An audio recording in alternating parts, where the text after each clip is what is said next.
So we're going to keep this very conversational. By way of introduction, my name is Phillips Siegel. I'm an attorney in Atlanta, Georgia. My firm is Hendrick, Phillips, Salzman Siegel. We are a boutique construction law firm. We've been in business almost 45 years. I hope you can tell I've been there for all of them. And we have a particular practice focus representing roofing contractors. My partner, Stephen Phillips, had been general counsel to the National Roofing Contractors Association for a 40-plus year period. I've been with the firm 23 years, and I came up with Stephen working with roofing contractors.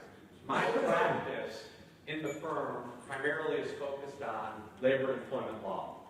And I'm here to talk to you about what I call the essential policies for every roofing contractor's employee handbook.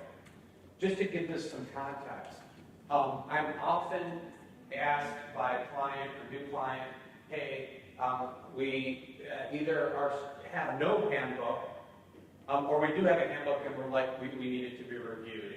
If you don't have a handbook and you're employing at least 15 people, you really need one. I say 15 people because that's the trigger for some of the discrimination laws out there.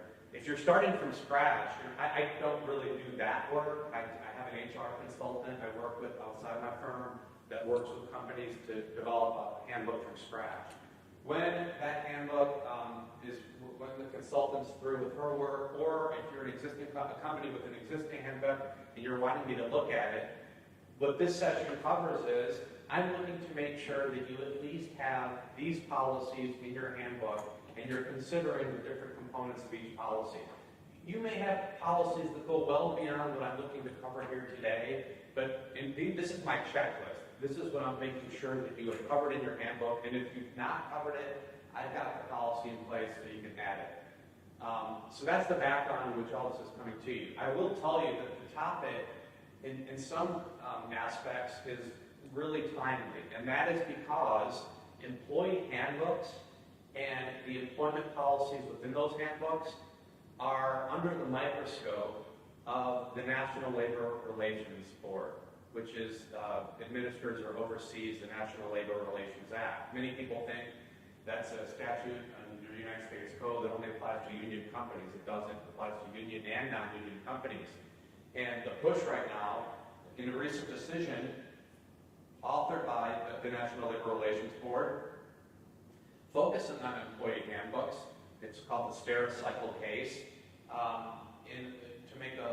To put it in just a nice little bow here, any employment policy with in an employment handbook that could potentially be interpreted by an employee economically dependent on their employer to interfere with their rights under the National Labor Relations Act, which is, again, it's not just about organizing under a union, it's about being able to engage in concerted activity with coworkers concerning the terms and conditions of employment. So recently, the National Labor Relations Board has revisited policies and handbooks that have really no goal or objective to chill employees' rights under the National Labor Relations Act. But here the National Labor Relations Board has come in with a Democratic majority appointed by President Biden, and they've revisited these issues. And to the extent we deal with a policy, and I might touch on a couple, that could potentially be interpreted as interfering with those rights, those policies present what are called a potential unfair labor practice charge and would require some revision. We'll come back to that. Because it's such a small crowd, as I go, if you've got a story to share or you've got a question, just ask me as I go. Okay, so with that little background, let's go. The first thing, work a minute ago.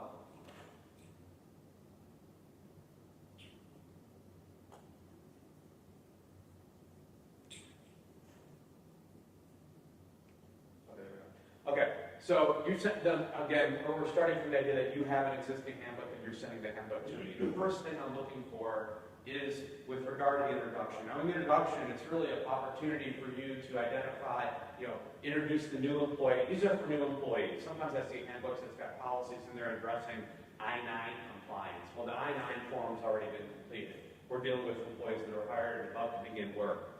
Your introduction is your opportunity to establish the company culture, company history potentially. I mean, it's a soft start.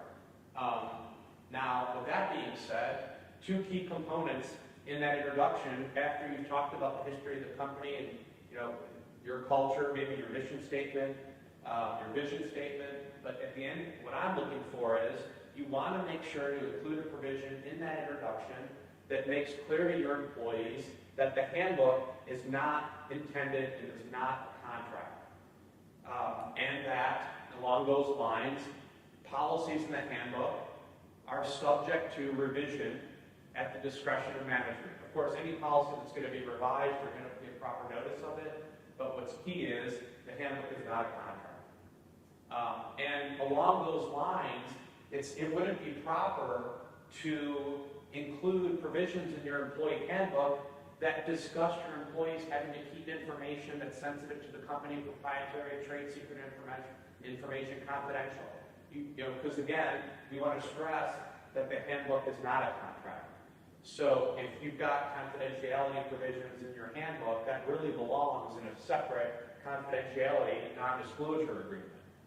It does not belong in the handbook because, again, we're bending over backwards to make sure that the handbook is not creating any type of contractual relationship. And in fact, one of the key words that I look for repeatedly when I'm reviewing a handbook, when we talk about what the company's aiming to do, I don't want the company really making any commitments in the handbook, so I use the term, we endeavor to do this. For example, your handbook may talk about, I'm getting a little off the introduction, but you may say, hey, we conduct annual reviews. Well, do you? Or is it better to say we endeavor to conduct annual reviews? I just want to give you wiggle room, so use the term endeavor to versus where you're actually making a commitment that sometimes you're not keeping is also something I'm looking through as I go entirely through the handbook. Okay, the next policy, we've cleared the introduction. Now I'm looking to make sure you've got a policy that provides for at-will employment. The first bullet point I want to talk about here is I'm often asked, well, Philip, what about, we're in a right-to-work state. Let me explain that the right to work, what that means in the context of the law is that if you're in a right-to-work state, you can't require an employee to join the union as a condition of employment with your company. That's what a right-to-work state is. It has nothing to do with at-will employment. At-will employment means, and it's a two-way street, either you or the employee can terminate the employment relationship for a good reason, a bad reason, no reason at all, as long as we're not running into any discriminatory issues. When I talk about providing for an exception, this is an excellent example of what I just got done telling you about the National Labor Relations Board. And I'm going to explain that on the next slide. How does an at-will employment policy interfere with employees' rights to engage in concerted activity concerning their terms and conditions of employment? I'm going to explain that on the next slide. My last bullet point talks to many roofing contractors, and again, I'm representing roofing contractors throughout the country. A typical employment handbook includes some provision that the employee is subject to a probationary or or introductory period of 60, 90 days. Typical. I want to make sure that in that same paragraph, you're adding a sentence that says, despite the 60 or 90-day probationary or introductory period, employment remains at will. That becomes very important. All right, so here's the example of my at-will employment policy. What I've got in red there addresses this new National Labor Relations Board concern. Because if I didn't include, the exception says, hey, only the president of the company could contract outside of at-will employment. If you were to take that away, the National Labor Relations Board and the solicitor and the regional offices or the union, you don't have to be a union company to have the union bring an unfair labor practice charge against your company. The argument is, again, pretend the red doesn't exist. The argument was, well, this at-will employment policy is taking away the employee's ability to engage in that concerted activity and negotiate terms and conditions of employment. And because, according to the National Labor Relations Board decision, An employee that is dependent on the employee economically, it's possible that the employee could read that what I've got up in blue there is chilling their rights, and therefore, without the red language there, this policy by itself presents an unfair labor practice charge scenario. What would you do if you got dinged with that? You'd probably have to make, well, you would have to make revisions to the policy, and you'd have to put some posters up in your office that explain to your employees what their rights are under the National Labor Relations Act. That is, they have the right to work, become unionized or not. And again, adding the exception becomes critical to avoid that scenario. All right. Equal employment opportunity policy. So if you are ever hit with a discrimination claim, which is brought by an employee or an applicant through the EEOC, one of the first, you get notice of that, electronically these days. You get the allegations that are made by the employee, and there's a document that explains the process, but inevitably there's also a document that asks for a copy of your company's EEO policy. And if you're not working with a thorough EEO policy, you're working behind the 8 ball in terms of the EEOC investigator who is looking into the charge that's been brought against your company. The first component, and again, on my next slide, I'll show you an example here, and I'll make the slides available to the association, although I already did. I don't know if they're available to you online. But I want to make sure we're covering all facets of employment, that is, hiring, promotions, transfers, that kind of thing. Provide for all protected categories. When I'm looking at your EEO policy, I want to make sure you've included a caveat that says, you're covering all the protected categories. I'm going to show you on the next slide. But then I've added this catch-all that says, and any other protected category under state, local, or city law. Because some city ordinances provide discrimination protection to categories of employer that maybe federal law does not, or state law does not. And then the last issue, as I'm reviewing your EEO policy, are we also addressing the Americans with Disabilities component of this? So here's what an EEOC policy typically looks like. I've highlighted sexual orientation and gender identity because those became protected categories within the last 5 years or so. And a lot of EEO policies that I'm being asked to review are older than that, and they're missing what are now protected categories under federal law. And I've also got this catch-all of federal, state, or local law, because again, I know city ordinances may provide protection that is otherwise not provided under federal or state law. So when I'm checking the box, I'm making sure we're capturing the newest protected categories under federal law. I'm including the catch-all. In terms of the Americans with Disabilities Act issue, it's all under the title EEO policy, but I'm just adding a second paragraph, and I'm just noting that it's very simple. I mean, if you're over 15 or more employees, you're subject to the Americans with Disabilities Act. We want to put a policy just having this sentence in there because you'll have the individual who's terminated, claiming they were discriminated against because of a disability. You're dealing with an EEOC investigator who happens to be prone to advance the interest of the employee. I mean, that's a somewhat cynical, but that's my experience representing companies. To have us addressing ADA in the EEO policy buys us a lot of favor with the investigator. Where it's missing, the investigator is like, well, where do you address ADA issues? And the answer is, well, we tackle them as they arise. But it really helps to address it in writing. You're just buying favor, and you're coming off as a more sophisticated company to the compliance officer. So again, what I'm highlighting there is, just as the law requires, if we have a qualified individual with a disability, a qualified individual under the law is someone that can perform the essential functions of the job with or without a reasonable accommodation, and you're never going to be required to produce an accommodation that results in an undue hardship, which is defined, it's actually a high bar to clear. It means it's a company by company analysis. It's a function of is the requested accommodation or the accommodation that you're settling on going to cost you significant difficulty or expense? Significant difficulty or expense. depending on the value of your company, you may be able to take on more expense. The smaller company, of course, less. The safety and health risk issue, you're never going to have to employ someone who has a disability. And the disability, by the way, that's a low hurdle. I mean, it's not, the law changed in 2008 where it shifted the focus is this person really disabled? To now the focus is, whatever the underlying condition is there a reasonable accommodation that can be provided? On the safety issue, you're never going to have to employ someone who presents a direct threat. That means that there's a significant risk of substantial injury to both the employee or the coworkers. With that risk, you can't eliminate it with a reasonable accommodation. So again, we're covering it there, and we're following the policy, whether we're accommodating someone with a disability or we're saying there is no reasonable accommodation available, you're not entitled to employment protection, we're terminating your employment.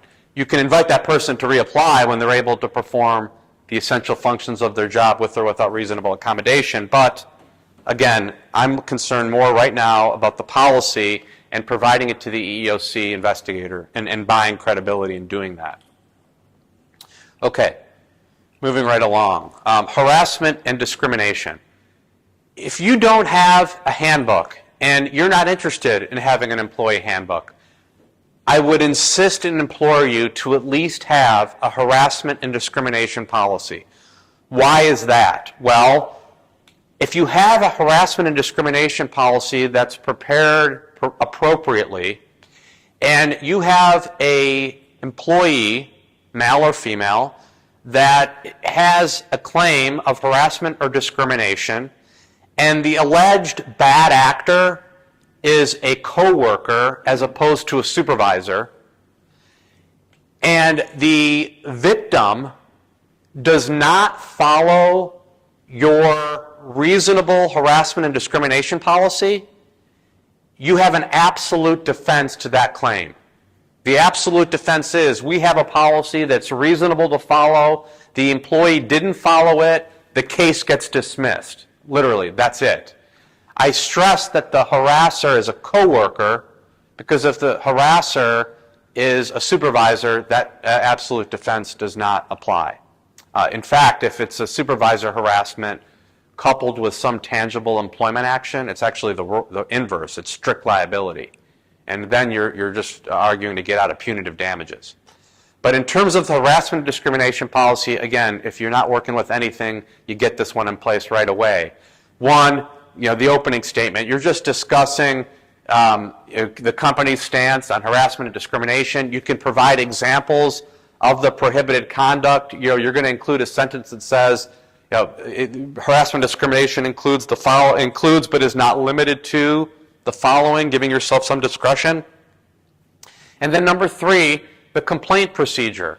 And this is really important, because we don't want, this is where the rubber hits the road. We need to make sure the complaint procedure, that is, what the victim has to do to report it to the company, is easily understood and easily performed. Because you don't want the employee to say, well, the reporting mechanism, I didn't understand it, it was unreasonable, the policy is unreasonable, and you can't use the policy as an affirmative defense to the claim that I'm making against you.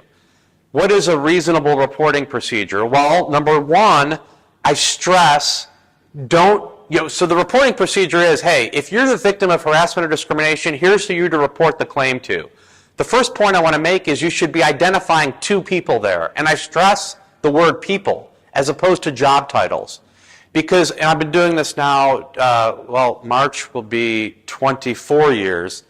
And I've had the case more than once where the harassment and discrimination policy has a complaint reporting procedure that refers to the human resource manager. And they pulled it off the internet because the company doesn't have a human resource manager. Or the employee says, I don't know who the human resource manager is, and I didn't know how to contact them. So I stress to identify specific individuals, and we're identifying 2. Because if you're only identifying 1 person to receive the complaints, and that person is the alleged harasser, well, then compliance with the policy is unreasonable.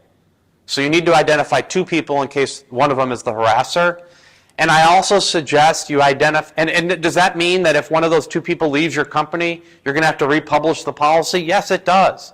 I don't think that's such a Herculean task, and it's a lot better than working with job titles that don't exist or employees are looking to, employees knowing they didn't follow the reporting procedure, knowing they need to get out from your affirmative defense saying, I didn't know who the human resource manager was. I suggest phone numbers. If you have toll-free numbers, that's really putting the bar low. Email addresses, you'll have the plaintiff's attorney say, he didn't want to use the company email and he didn't have personal email. Again, they need to get, you got them in a corner, they're looking to get out from your affirmative defense. These are some of the arguments that are made. But the lowest bar is for you to identify at least two individuals by name and how they can be contacted. Maybe you're putting a phone number, an email address, both. But again, we want to make the bar really low in terms of how that's to be reported. Let me jump down to the last. After we're done covering harassment and discrimination, you ought to have a separate paragraph that says, after the harassment and discrimination has been reported, we also don't stand for any retaliation against you after you've reported and engaged in this protected activity. That paragraph should also include two individuals charged with receiving complaints of retaliation. And those two individuals may be the same two individuals that are charged with receiving harassment and discrimination. But I'm identifying them twice. I've got a whole separate paragraph addressing retaliation. I'm jumping back up. We want to note that, hey, we're going to be conducting an investigation. And the law requires you to investigate every claim. I mean, if, for example, just to prove my point, if you have an employee that's resigning and on their way out the door, they're telling you that there was harassment and discrimination, the law obligates you to conduct that investigation. Your policy is going to identify that you're going to conduct an investigation. You'll identify that there'll be witnesses, maybe statements taken. And I do think your handbook should address confidentiality. You got to be careful about that, though. This is another one of those National Labor Relations Act issues. Again, the board would come in and say, you can't keep employees from discussing between themselves their terms and conditions of employment. For example, I mean, I see handbooks that say employees are not to discuss their compensation with coworkers. That's a textbook violation of the National Labor Relations Act. You can't keep your employees from discussing terms and conditions of employment. The National Labor Relations Board would come in and say the harassment discrimination is we're talking about work and our work culture, and that's a condition or a term of employment. They want to talk amongst themselves about the harassment and discrimination. The point is, you can't promise absolute confidentiality. You can insist on confidentiality where there's a risk that evidence may be lost or witness tampering, but you're having to fit within the exception if you're looking to keep your investigation confidential. Just something to keep in mind. A blanket statement in your harassment discrimination policy that says, all of this is to be kept confidential is a technical violation of that National Labor Relations Act, especially in light of the Stericycle case.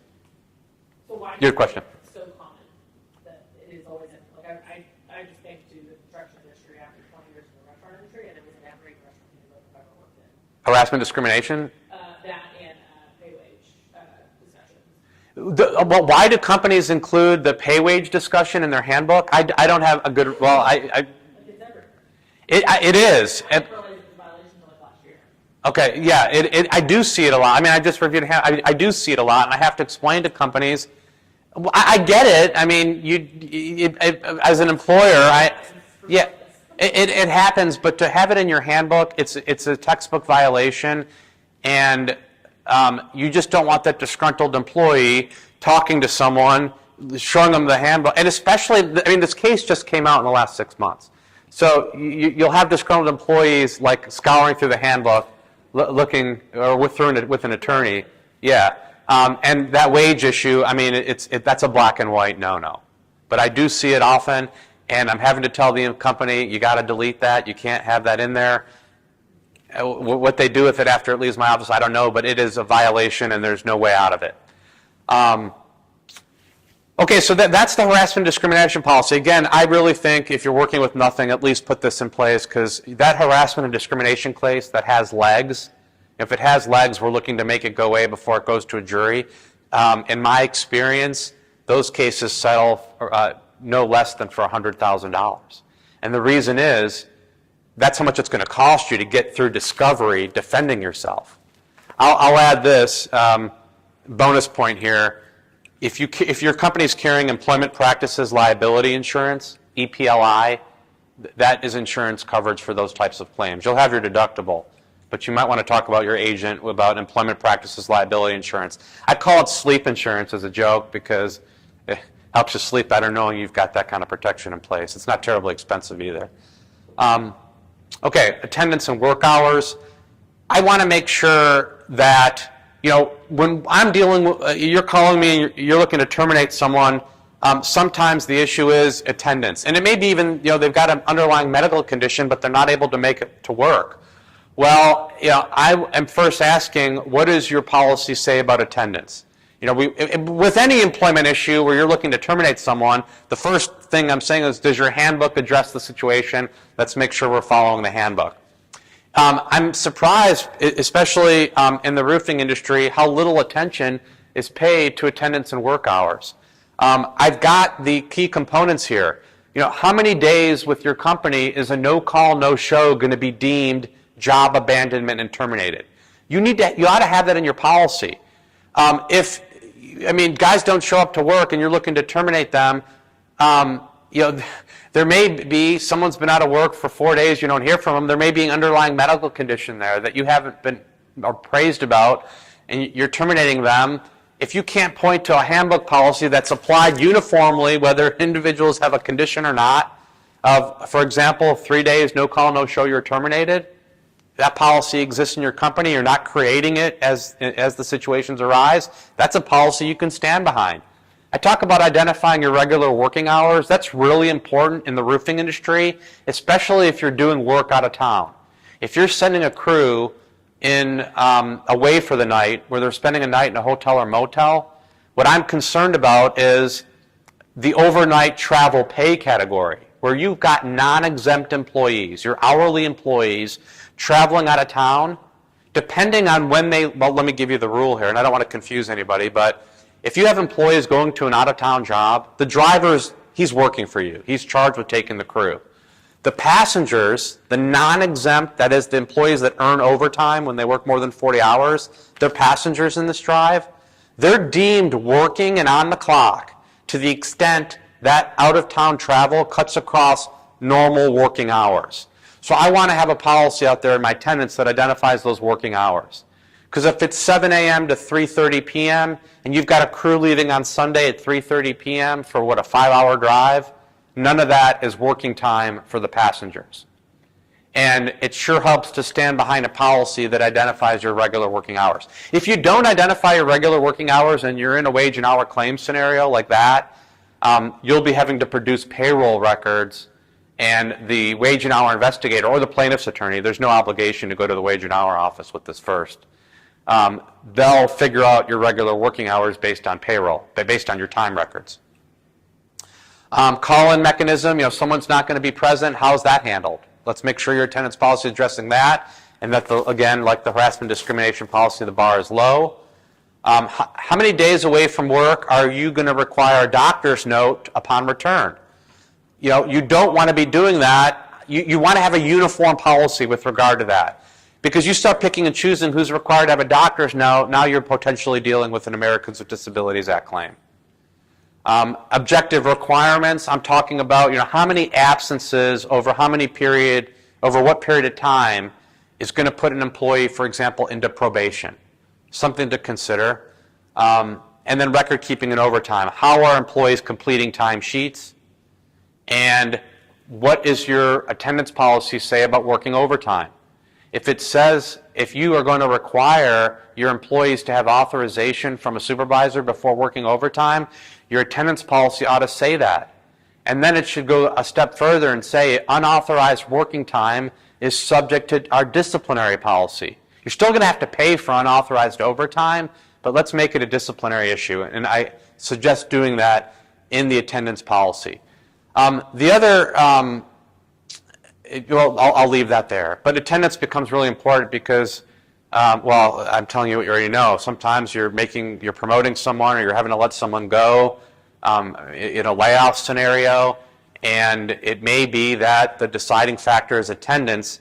I just want to make sure you've got a policy, you're acting in accordance with the policy, and also, by the way, you've got you're keeping records that identify, who's been present and who's not. So when you're making that decision between two employees, and attendance is the key factor, you're able to show an outside third party, this attendance was good and this was not. But again, wanting to be consistent with the policy. And with all of these policies, we're trying to avoid the employee who's going to be surprised. It's the surprised employee that's angry and brings a claim. If you've got the handbook and these policies are out there, nobody should be surprised. Okay.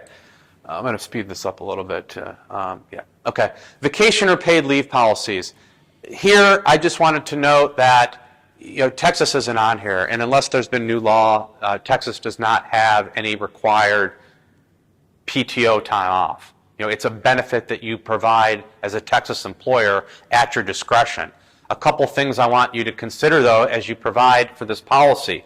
One threshold issue is, are you having a separate policy for sick leave and one for vacation, or I'm finding more common, and my firm does this, we just have one global PTO policy that can be used for all purposes. What I want to make clear, and I'm hitting all the bullet points, who's eligible? Does it apply to your exempt employees, your non-exempt employees? What about your temporary employees? What about your temps? Which employees are eligible to get vacation or paid leave?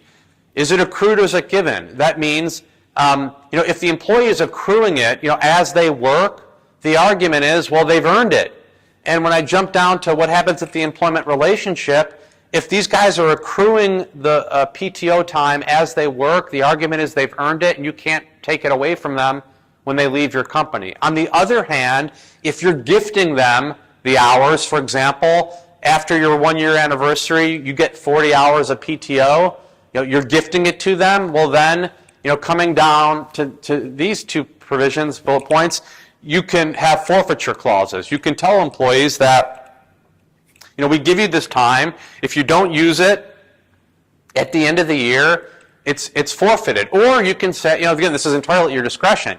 Your policy can also say at the end of the year, you can roll over your unused time.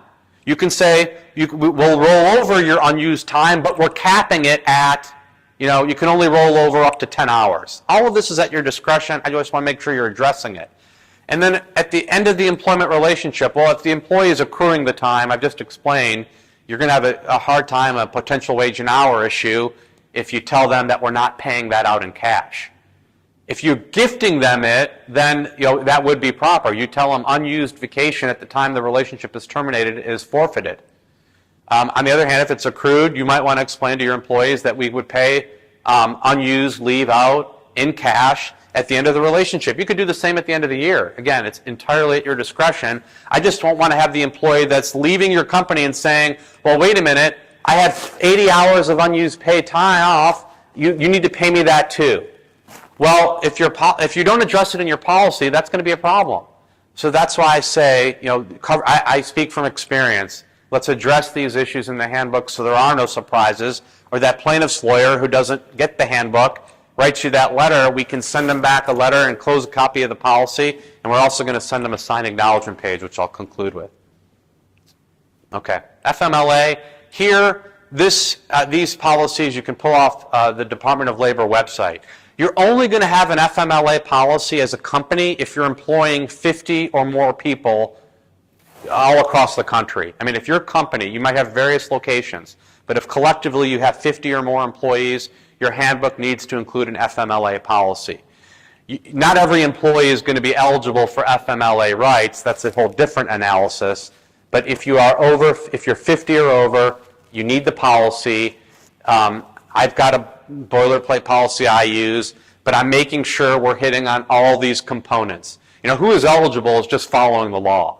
It's the employee that's worked for you for at least a year in the history of time, 1,250 hours in the last 12 months, and is working or assigned to an office that employs at least 50 people within a 75, either at that office or within a 75-mile radius at that office. And then they've got to have, coming down to bullet point number 2, a permitted reason, typically their own serious health condition or the serious health condition of a close family member. There are notice requirements, that is, they have to give you notice of their need for leave. Your policy ought to discuss if you're going to require medical certification. What about when the employee is ready to return to work? Under the FMLA, they get up to those 12 weeks of unpaid leave. Are you going to require a fitness for duty certification upon return? The policy needs to say that. Your employees that have a responsibility to maintain their benefits. There's an employee-covered portion of the health premium, insurance premium, for example. How are you going to obligate, how is that going to be handled while the employee isn't getting a paycheck?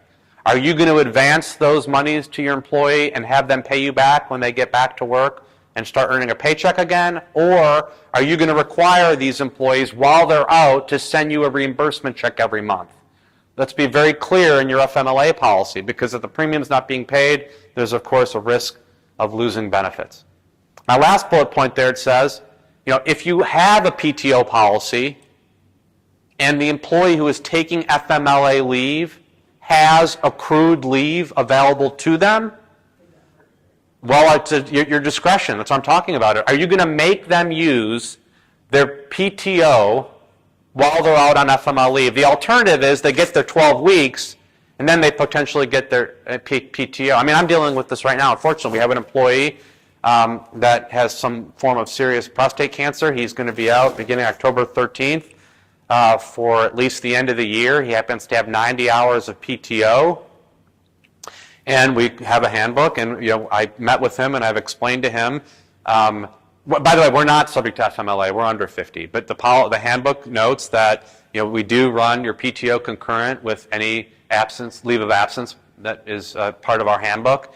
And I discussed with him maintaining his benefits. This person also happens to be paying back a 401k loan. All of this is being discussed in what for us is a leave of absence policy. If you're over 50, it's your FMLA. But again, you want to lay it all out there so we don't have the surprised employee. Okay.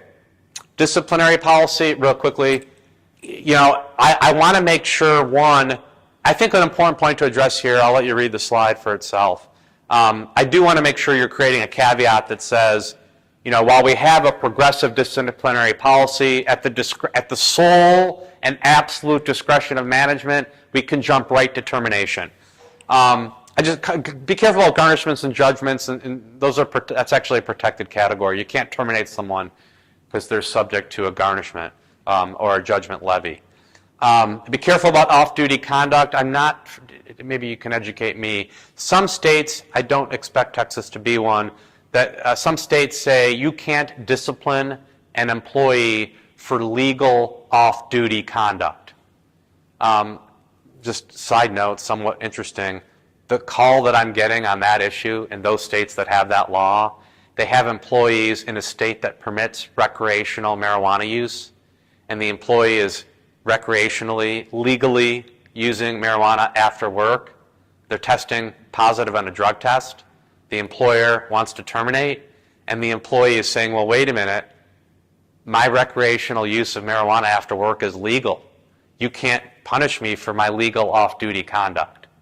That case was actually litigated in Colorado, and the employer won. The law in Colorado was, when we look at whether the off-duty conduct is legal, Colorado is going to look under state and federal law, and of course, marijuana remains illegal under federal law. The other point I want to make before I jump to the next slide is I do think you should have a separate policy, Daniel, like this, for safety. And the reason why I think you can be, and I speak from, as a labor and employment attorney in the construction industry, I do a ton of OSHA defense work. OSHA would like you to have a zero tolerance policy with regard to safety issues. That's not what the law requires. It's very clear. But And I'm also very aware of how it's hard to find good people in construction, particularly roofing right now. I'm very well aware of the labor issues. With that being said, I don't think you can be as lenient on safety issues as you can be with other disciplinary issues. because you'll have the area office or the solicitor, and Daniel, if you've got anything to add here, chime in, but a 3 strikes and you're out is almost too lenient, because you'll have the solicitor, and this is real life, you'll get into a hearing before an administrative law judge, and the solicitor, we're dealing with an employee who has had a few fall protection violations, and the issue is a fall protection 501b10 violation, and the solicitor is, Your Honor, they're arguing unforeseeable employee misconduct, which means you have to show that you have an effective rule, you have effective training, you have effective self-inspections, and then you have an effective disciplinary policy. Well, if you're too lenient, the solicitor gets up there, and again, this is from real life, he says, Your Honor, what do you got to do to get fired over there? And you hear that, and the case was lost. Right there. Do you have to have zero tolerance policy? No, Dan, do you have anything to add there? 3 strikes and you're out is maybe too, if you're waiting for the 4th strike to get terminated, I think that's maybe too lenient. And that employee is potentially going to cost you more in the long run, by the way, for not being safe. So think about that. Okay. Drug testing here in Texas, you can set your own rules. I talk about defining illegal drugs. Where does your company, well, here in Texas, it's not legal, so illegal drugs does capture the marijuana issue. In states that legalize marijuana, either for medicinal, recreational, or both, I tell contractors, make sure you're defining, is it illegal under federal law or state law or both. Philip, if you're working in multiple states, maybe you have an office in Oklahoma or you have one in Colorado and Texas, would you have 2 separate handbooks?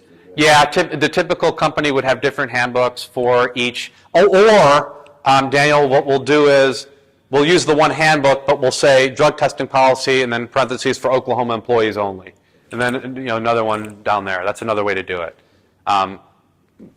So that's handled those 2 ways, bottom line.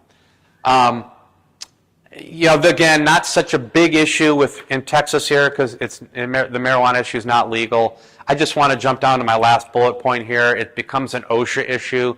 If your company has a blanket post-accident drug testing policy, that is, we drug test employees after every accident, I don't care what the accident involved or how it happened, unless you're doing that to get a discount under your workers' comp policy, some states have a law available that would, a Drug-Free Workplace Act, for example. Outside of you're having a blanket post-accident drug testing policy for that purpose, OSHA says they're illegal. They're retaliatory. They tend to keep employees from reporting accidents. And this actually is going to be a real big deal come January 1, because January 1, 2024, companies that are employing 20 to over 20 employees are now, am I right, is it 20, submitting your OSHA 300, 300A, and 301, beginning January 1st, is applying to smaller companies. Is it 20 threshold or is it 100 employee? It's 20, okay. So that is going to be a hot issue again here after, because the logic from OSHA is you're going to have to submit all this history about your injuries at work. The OSHA's position is, well, employers, knowing they're going to have to put that stuff out there, and we're going to make it available on the internet, OSHA says, they're going to try to discourage the reporting of accidents. How do they do that? Think about the logic here. They tell their employees, you're going to be drug tested. It's like OSHA knows the employees are going to be testing positive, and they know if they're going to be tested, they'll test positive, so they're not going to report an accident. That's the logic going on there. Cell phone use, really want to make sure, again, addressing all of this. I'm concerned and making sure the policy is there because, God forbid, you have an employee in an accident on the road involving cell phone use. If you've got a policy and it's a policy that you can show has been enforced, you may be able to avoid what's called respondeat superior liability. The liability for that accident simply because the employee who was driving and on the cell phone and hurt someone was acting within the scope of their duties. If you've got a policy and it's a policy that you've enforced, you have the legal argument, as it's called, that no, when the employee violated their policy, this is the legal term, they were on a frolic and detour. Somewhat funny name, but the dollars are significant on cell phone accident liability, so having that policy, enforcing it, again, you can set some discretion in terms of what happens on the job site, but on the road, let's make sure people are pulled over, not driving, or using hands-free device. Social media, this is another one now under the microscope with regard to that National Labor Relations Act concern. We're at my time. I just want to make sure, here I've got the bullet points to cover.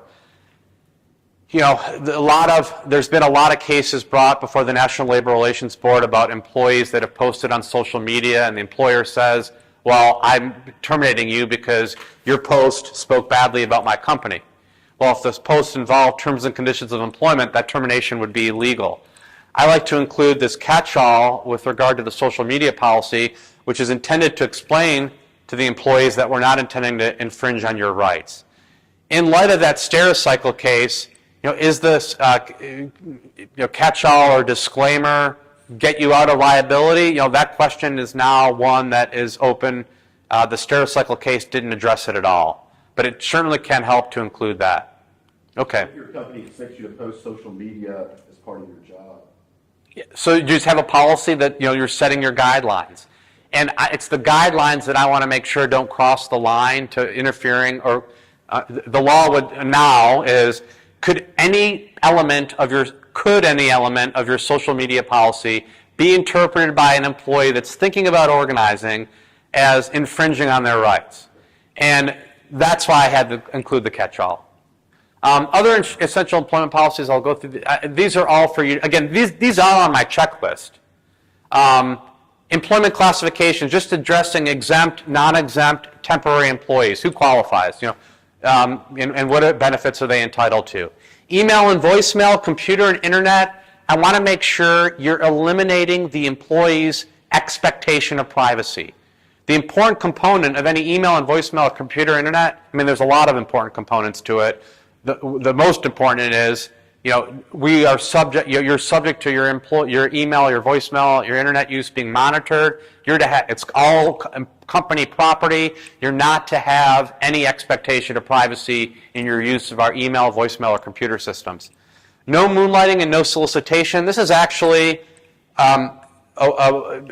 policies that are intended to avoid the organization of your workforce. No moonlighting. It means someone can't hold two jobs. You don't want the union business agent coming in and interviewing for your company. That's an employee holding two jobs.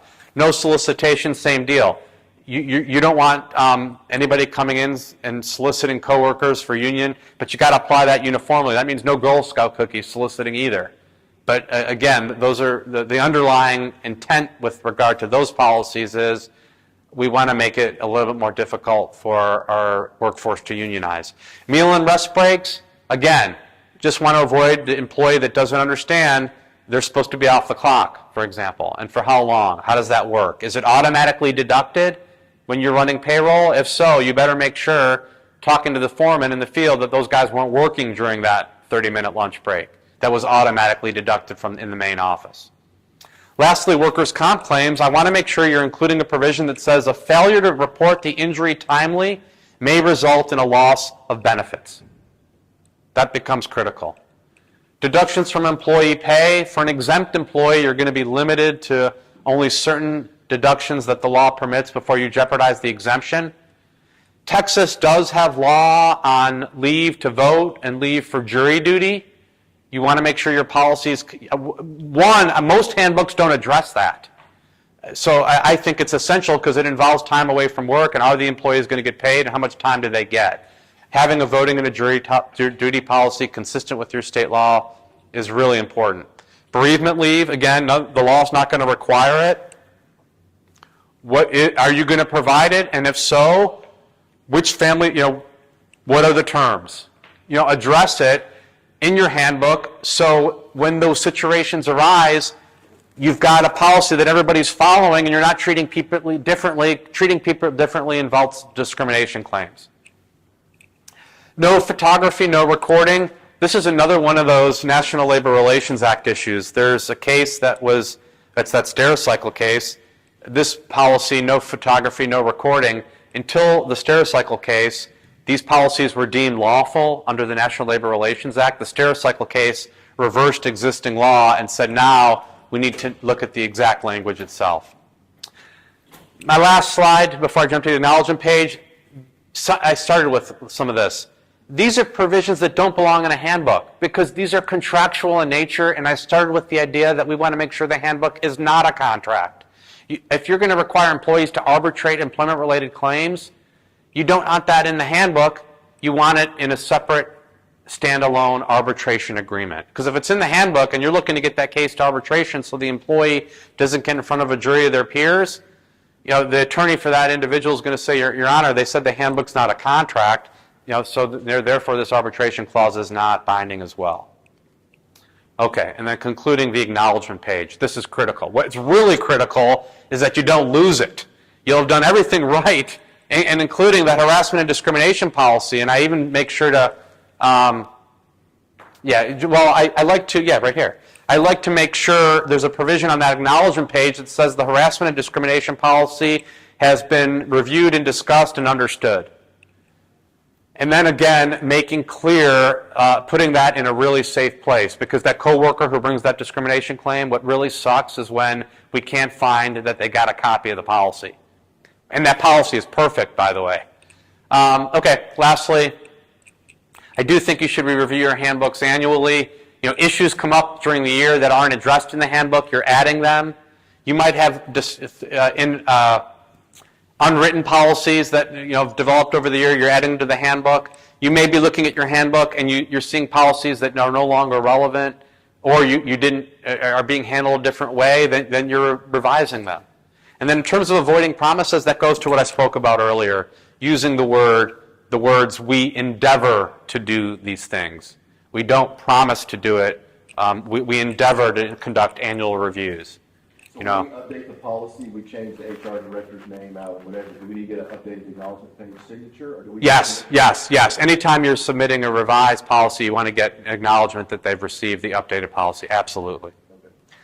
All right, sped up a little bit up there at the end. Happy to stick around. I know you've got the keynote. My contact information's here. You can holler at any time.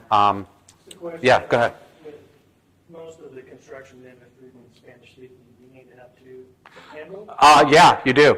That's a great question. And in fact, when I give my presentation on unforeseeable employee misconduct, some companies lose on the easiest element number one, having the safety handbook with the work rule. If you've got Hispanic-speaking employees and that handbook is not in Spanish, you've lost. So I was talking about the safety manual just there, but the handbook is the same. Yeah. I guess you write handbooks in Spanish. We work with an interpreter. I mean, that happens a lot. Yes. How does that look like? Because a lot of the industry, right, subcontract work. So once you hire that subcontractor, Well, the subcontractor, if you've classified them correctly. Yeah, I dabble. That misclassification issue is a hot independent contractor versus employee. National Labor Relations Board just tackled that one too a couple months ago. But if it's a true subcontractor, like maybe some of the companies in this room, they're having. What's that? in that situation, the liability of those terms fall on them and the workers. Yeah, unless they're saying that the harasser was an employee of your company. But no, they're responsible for their own employees in terms of a lot of what we talked about. In the OSHA context, though, there's the potential for controlling employer liability. If you're not acting, if you're subbing out work and you're not acting in a reasonable manner to prevent and detect and abate violations, you're potentially on the hook for your subs violation. You can talk to Daniel about that. Hey, thanks for being here. I appreciate it. You guys be safe out there.